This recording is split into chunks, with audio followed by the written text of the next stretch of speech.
Now, of course, I don't know about you, but I think there's a very good saying that the government really does need to listen to, and that is you should never ever negotiate with terrorists or indeed cave into their demands. And that could also be said for people who strike, because obviously, if you negotiate or cave into people striking for more wages, then they'll just perhaps do it again. And unfortunately for all of us, or quite a lot of people who are seriously unwell, it could actually be quite life threatening. But just what am I going on about? Well, unfortunately for all of us, it looks like the NHS is in for another bumpy ride just before Christmas. You see, the junior doctors have once again decided to strike again, and their action planned from December the 17th to December the 22nd is confirmed by the British Medical Association, the BMA. Dr. Dr. Jack Fletcher, I think his name, who's leading the charge for the BMA's Resident Doctors Committee, is quite miffed, though. He is saying that the government hasn't come up with a decent plan to sort out the jobs crisis for these doctors. At the end of the day, though, admittedly, I could be wrong, but at the end of the day, I'm pretty sure that junior doctors, in fact, all doctors, but junior doctors, are quite well paid compared to the average Joe working at a checkout or whatever. But you don't see us striking, do you? Presumably, they knew what rate of pay they were getting when they joined the job, and therefore they shouldn't exactly be surprised, should they, if they don't get the pea-taking raise that I'm expecting that they're asking for. Especially remember when these guys, it seems in my opinion, care more about their pay packet than perhaps saving the people in the building which they're standing in front of, I'm guessing, eh? But they've had no choice but to call for more strikes. But he's hopeful that these strikes won't actually happen. I personally think they will do.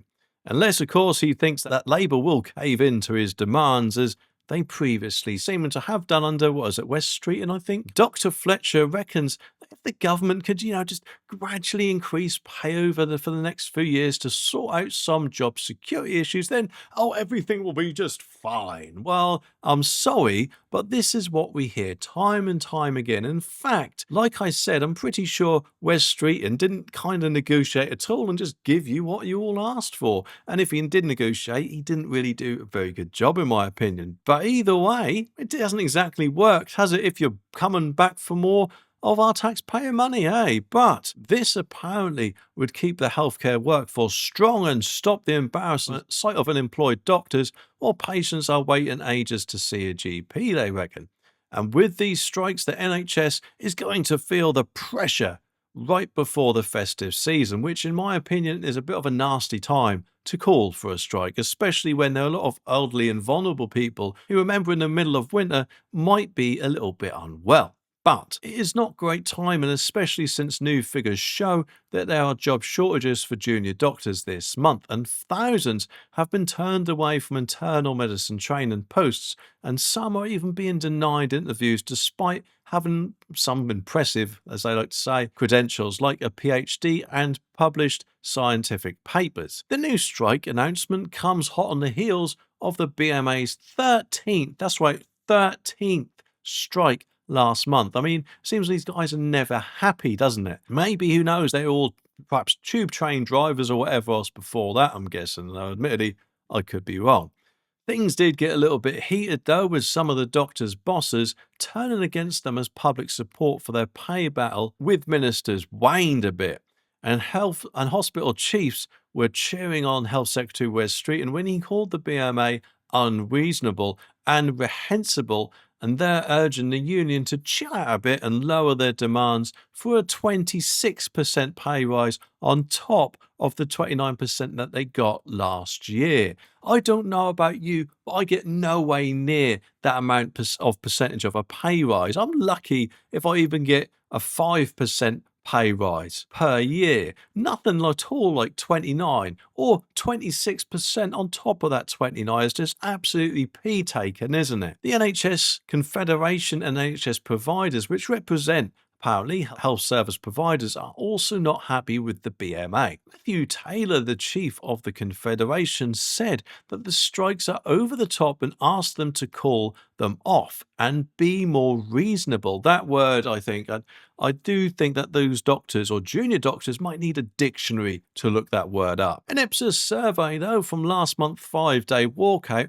showed that public support for striking doctors has dropped, unsurprisingly, significantly from the 52% last summer to just 28%. It just makes me wonder how long they'll keep these strikes up for. Because, let's face it, surely more and more people are realizing, well, hang on, they are taking the mickey here. A spokesman, though, for the Department of Health previously mentioned that the strikes are causing a lot of pain and misery for patients and are making the resident doctors' colleagues work even longer and tougher hours to keep services running safely. And they pointed out that resident doctors have already received a 28.9% pay rise over 3 years and urged them that asking for more and continuing to strain the health service isn't reasonable. I think it's downright disgusting. They also mentioned that this disregards the nurses, paramedics, and porters and other countless staff who are working hard to care for patients. The pollster noted that 84% of people have sympathy for patients, while only 50% do for the doctors. I know it is currently illegal for the police to strike, and bloody good job too, because let's face it, they are there to catch quite a lot of bad guys, but doctors and people like that are there to literally save people's lives. And if they're striking or standing outside of a building instead with a placard going like this, then they're not going to be saving those lives, are they? And therefore, I think the government, it is time, in my opinion, for the government to make striking illegal for doctors. And like I said, anyone else in emergency services, because, fire, they put out fires, which is saving people's lives as well. Anyway, what do you reckon about this? Let me know down in the comments and subscribe for more, because I'll be back very, very soon.